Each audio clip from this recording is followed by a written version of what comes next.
All right, let's talk about AI. If you've ever listened to a conversation about tech and felt like the terms artificial intelligence, machine learning, and deep learning are all just thrown into one big, confusing soup, well, you are definitely in the right place. Today, we're going to crack that code and make it all make sense. So let's get right to it. What is the real difference between these things? Are they just fancy buzzwords that people use to sound smart? Or are there real, fundamental distinctions that actually matter? Let's dive in.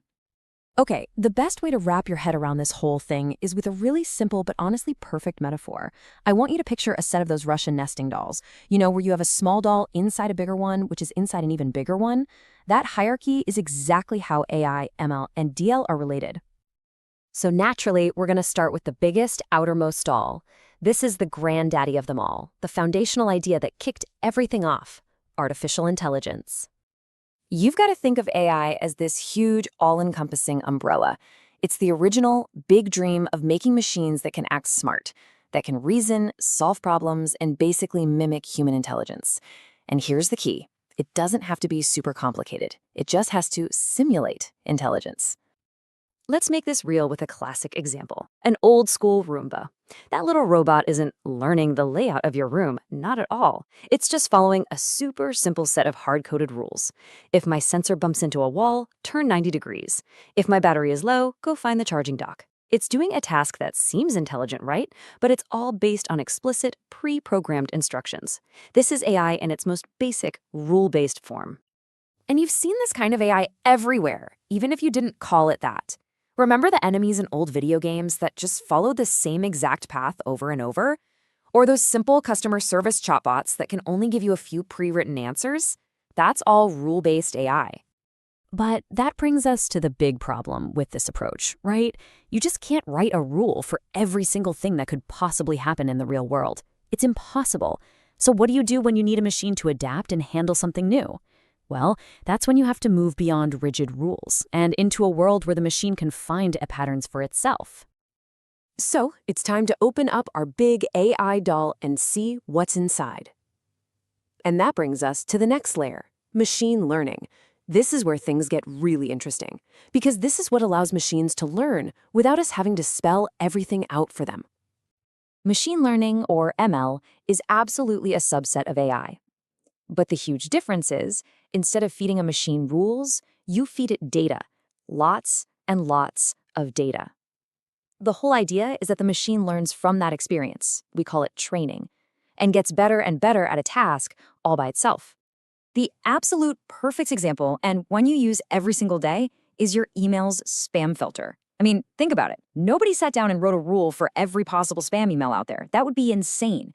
Instead, engineers took an ML algorithm and showed it thousands and thousands of emails that were already labeled spam or not spam. The algorithm crunched through all that data and started to find the patterns on its own. You know, words like free, winner, or sketchy-looking senders. Now, when a new email comes in, it can make a pretty good prediction. And every time you mark something as junk, it learns a little more.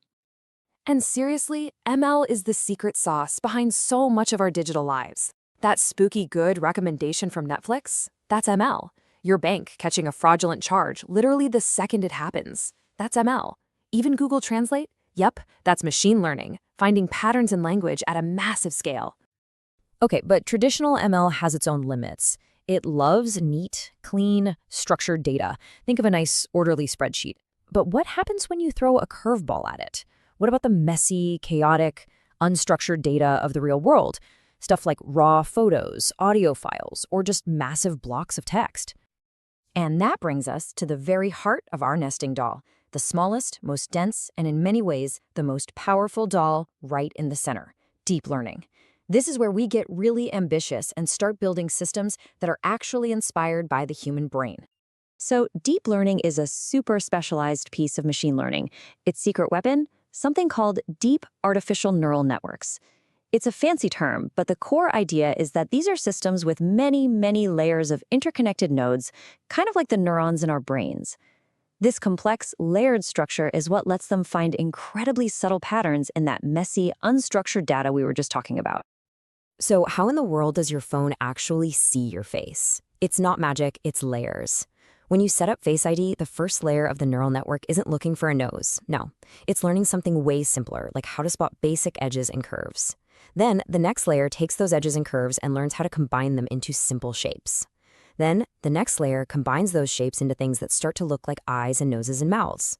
This continues until the deepest layers have learned the incredibly specific combination of all those features that makes up your face and nobody else's. It learns the whole hierarchy on its own. And deep learning? This is the engine behind the stuff that feels like it's straight out of science fiction. When a self-driving car identifies a pedestrian, when Siri or Alexa understands what you're saying, when ChatGPT writes a poem, that's all powered by deep neural networks. It's a total game changer. So now we know what these things are, but it's also kind of cool to see how we got here, because this stuff didn't just appear overnight. The journey from a wild idea to the tools we have today took decades. The dream of AI actually started way back in the 1950s with pioneers like Alan Turing. The terms artificial intelligence and even machine learning were coined back then. But for decades, it was mostly theory, stuff happening in research labs. The real explosion, the deep learning boom that we're living in now, is much, much more recent. It really only kicked off when two things came together. First, access to unimaginable amounts of data, big data. And second, the specialized computer chips, the GPUs, powerful enough to process it all. That combination was like pouring gasoline on a fire. Okay, let's put it all together one last time. This chart really drives it home. You've got AI as the big, broad field. It can be as simple as rules. Inside of that, you have machine learning, which is all about learning from structured data. And then at the very core, you have deep learning, the subset of ML that uses those complex neural networks and needs absolutely massive amounts of data to work its magic. So from the biggest all to the smallest, AI, then ML inside, then DL at the very heart.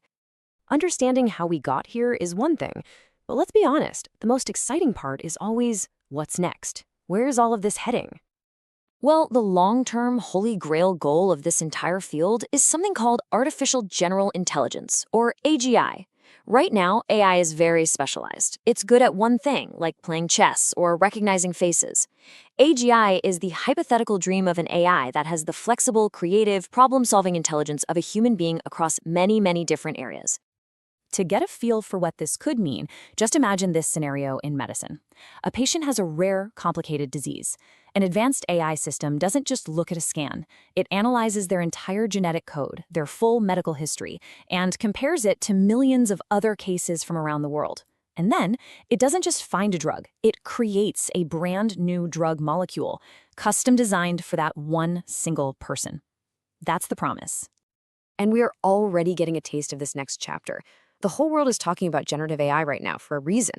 Systems like ChatGPT are a huge leap because they're not just analyzing information that already exists. They are creating things, new text, new images, new code, that is indistinguishable from what a human can make. It's a fundamental shift from just analyzing to actually creating. And this leaves us with a pretty mind-bending thought to close on. For over 70 years, the goal was to figure out how to teach machines to learn. But as these systems get more and more powerful, creative, and capable, the real question we have to start asking is, what will they eventually teach us?